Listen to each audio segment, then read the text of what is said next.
Usapang swimming ulit tayo, teammates. Kaya naman ngayong hapon, makakasama natin ang UAAP Season 82 Swimming Championships MVP at 2019 Southeast Asian Games Silver Medalist na si Maurice Sacho Ilustre. Magandang hapon and welcome dito sa PTV Sports, Sacho. Good afternoon po. Thank you for having me here po. Sacho, tulad ng ibang sports, from the start of the pandemic, matagal na hinto ang actual training ng mga national athletes. But ikaw ba personally, did you have activity? What are your activities on and off swimming during the enhanced community quarantine? Right after the lockdown po, nung pwede nang magpa-deliver ng mga gamit, nag-invest po ako sa mga home gym equipment, mga dumbbells, yung mga portable dip bars po, tsaka yung bench press. Para dun po ako sa bahay mismo makapag-train. So, I think I did that mga around August na po, or July. And then I did that until November, late November po. Tapos medyo nag-stop po ako for the Christmas break po. And then after that, ito pong recent na po is mga February po nag-start po ulit ako mag-training with swimming na po. Pero solo kasi po medyo nagiging ano na po sila, less strict about yung ano po, quarantine po. Yes. But that's good. At least you have a pool session, no? Kasi importante yes, yun as a swimmer. Big help. Pero, yes, po. Yeah. Ano yung mga naging challenges mo during the pandemic? Lalo na that meron absence of both local and international tournaments. At ngayon nga, sabi nga natin, medyo bawal pa rin yung group trainings. Yes po. Well, personally po, yung pinaka-challenge is yun nga po, as you mentioned, yung training by myself. Sobrang hirap po, especially in swimming na parang it's already an individual sport tapos secluded pa ako noon during that time sa sarili ko pong bahay. I have no one to parang wala pong inspiration, walang motivation to train po. So, ang pinaka-ano ko lang po, nahirapan din ako na parang kailangan everyday may schedule ka. Parang tawag ko dito, yung day-to-day basis po, nagkaroon ako ng problems to be consistent po. But how did you overcome that? Sabi mo nga may motivational problem because you're training by yourself. Walang coach na sa inyo motivate to work hard or train. But how did you overcome that struggle? I was able to overcome it po with my friend. If I'm gonna mention him, Gerard Jacinto. He was part of the SEA Games team then po.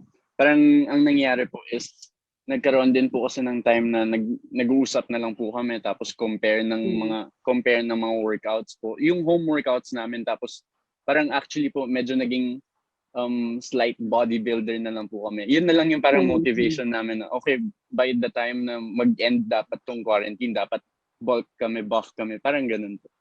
Sacho, let's talk about naman yung 2019 SEA Games performance niyo. You, together with Luke Gebbie, John Kuzam, and Jared Hatch, bagged a silver medal finish in the 4x100 meter relay. How would you describe that moment? Before we came behind the blocks po, we were expecting to get the bronze medal agad po. Parang we talked about it. And then, nung it was my time, kasi it was Luke Gebbie first, and then it was me, and then it was JP, John Pierre, and then Jared. Jared was the anchor. We call the last diver the anchor po. So, nung time ko na mag-swim, I don't know, parang ang nangyari po, it was automatic. Everything was automatic for me kasi I trained for it.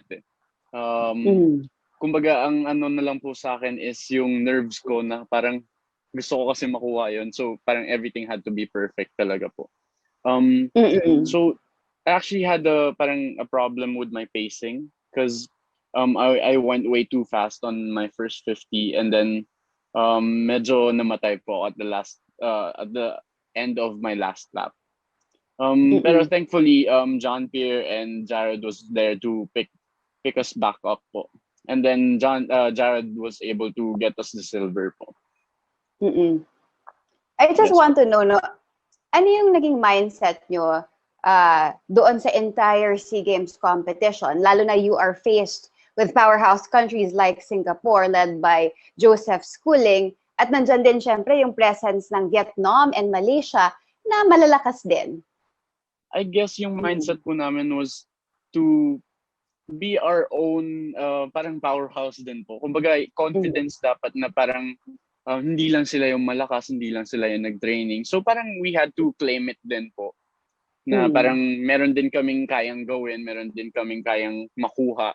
Yun po yung parang pinaka-ano na parang obstacle na na-overcome po namin. Doon pa lang sa right before we started swimming po. That's nice, no? Meron na kayong self-confidence to begin with, which is very important kasi madaling ma-intimidate and makakasira siya ng game natin. Actually po, Go ahead. Sobrang helpful din po na parang nandun nasa Philippines po. Tapos yung bleachers po is punong-puno ng mga Filipinos na naririnig mo talagang nag-cheer po. Yung mga kakilala family ko po, families po nung kasama ko, sila JP, sila Jared and Luke po. Sobrang nakakatuwa na yung energy po nila na transfer din sa amin po. Sacho, before the SEA Games, you went to Australia to enhance your training. Yes po. Ano ba yung natutunan mo sa Australia na bagong skills and techniques na na-apply mo sa SEA Games? Actually po, yung skills and techniques, for example, in the freestyle po, yung turns ko po, yung one specific na sobrang was helpful for me when I was competing, even in the UAP po, was yung last 5 meters, the last 5 meters of the event, yung no breathing po, as in head down ka na lang po, tapos hindi ka nahihinga, tapos parang yun na po yun, i-burst mo na po lahat ng energy mo until makatouch ka po. Kasi po, di ba po, I was there for 2 months, and in between that 2 months po, I actually went home to compete in the UAAP that season po. And I actually won against Miguel Barlisan po during the 100-meter freestyle by 0.01. And that difference, 0.01 second po, ang ginawa ko po dun was the skill that I learned back in Australia po, which was no breathing talaga po. I think the last 6 meters po, that's what I did. And then another thing was, before po kasi, actually the start of 2019, I wasn't swimming at all. So, nung nag-start po yun, around mga March pala po, doon lang po ako na-motivate ng relatives ko po, ng dad ko. My dad is my coach po, to try and qualify for the SEA Games. And then, around mga September po, I qualified. And then when I started training in Australia po, I was with the Olympian Jessie Lacuna and Aldo Batumbakal from Ateneo po. They taught me, even the team there, the coaches there po, they taught me how to swim, how to enjoy swimming po. Kumbaga parang yun yung nami-miss ko po na parang I actually carried with me during the SEA Games, na parang hindi lang siya sobrang, hindi ko kailangan maging nervous, hindi ko kailangan matakot sa kalaban ko, especially kahit nandun si Joseph Schooling, parang actually kailangan mag-enjoy rin po, which sobrang happy ako na nagawa ko po. Malaking bagay yung Australian camp mo, but at the same time, malaking bagay din yung suporta ng teammates mo to motivate and give you that certain self-confidence. Last Manila SEA Games was actually your first appearance in the biennial tournament at sumali ka sa 3 events.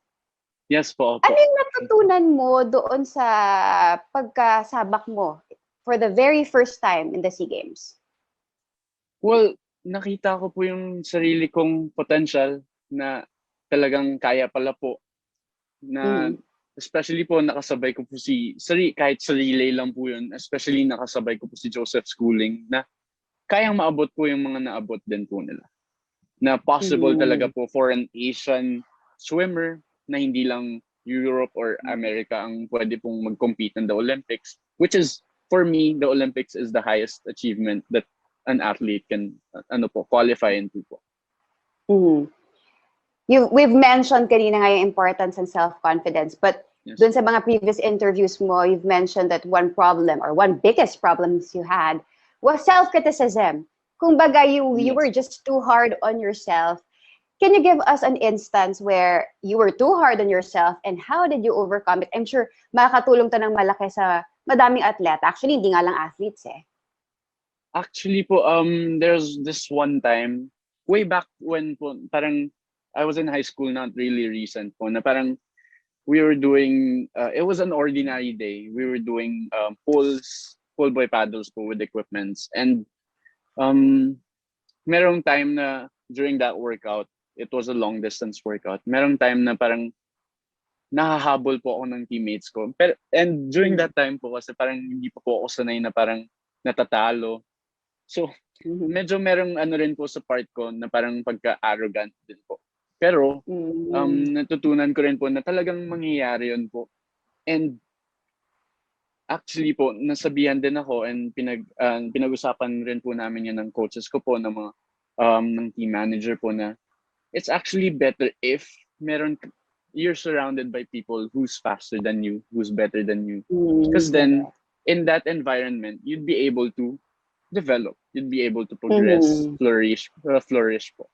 Yes po. Yun yung natutunan ko po. So, mas maganda talaga na there are people faster than you.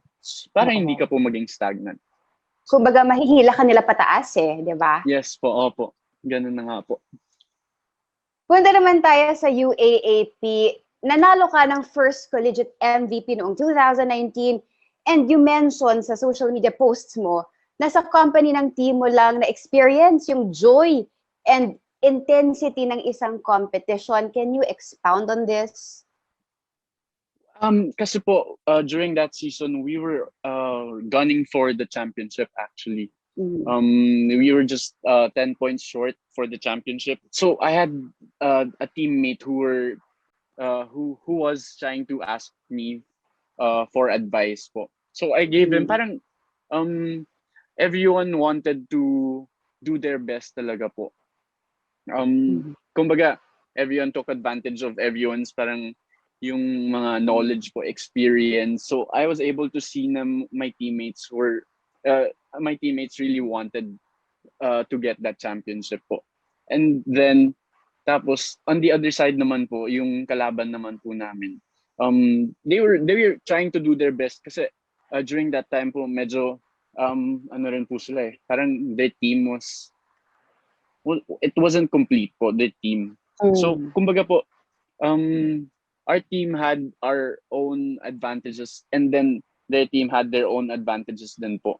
Kumbaga, talagang close fight po. Yun po yung parang really good competition na nakita ako po.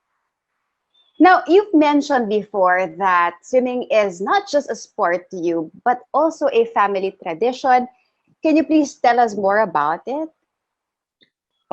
Actually, in my dad's side po, my dad is my coach. And then sa family po nila, sa side po nila, yung grandfather niya po was a lifeguard sa swimming pool po. So, tawag po dito, parang nag-carry over po yun na lahat sila pinag-swim. Lahat po sila magkakapatid. And then yung mga anak po nila, kami po. So, lahat po kami sa Ilustre po, marunong mag-swim. So, yun po yung parang pinaka-tradition. Tapos, nag-carry over na lang po na dahil lahat nga po nag-swim, lahat din po nagko-compete. Ganun po. So lahat competitive in terms of swimming? Yes po, opo. Hindi naman kayo nag-aaway-away dahil competitive kayong lahat sa pamilya? Ay, hindi naman po. More on, ano po, kumbaga parang ang pinaka-ano na lang po is, yun nga po, being competitive. Tapos comparison kung ano po yung mga times, yung mga ganun po. Mga achievement kung saan na po yung pinaka-malayong competition, parang ganun po. Malapit na, Sacho, yung Vietnam SEA Games. Will you be participating again? And if ever given the chance na mapabilang ka ulit sa national pool, how will you prepare for it? Hopefully po, yun nga, mabigyan nga po ako ng chance na makapag-qualify. Currently po ngayon, I'm training under 3 coaches, actually 4 coaches po. Different programs po yun under my dad and then the 2 other national team coaches po, and then a strength and conditioning coach. So, all of them po, lagi ko po silang tinatanong kung ano po ba ang pwedeng kong gawin. And then yung workout po nila, dahil iba-iba po, na-expose din po ako sa iba't ibang environment po. We want to thank you sa oras na ibinigay mo sa amin dito sa PTV Yes Sports. po. We wish you well and hopefully talaga makasama ka sa 31st Southeast Asian Games na gaganapin Yes sa Vietnam. Good luck ka and Yes po. God bless. Thank you po. Yes po. Thank you po. Thank you. Yan, teammate, si Maurice Sacho Ilustre, 2019 SEA Games 4x100 meter relay silver medalist. At ako naman po, si Meg Siozon. At ito, ang Sports Chat.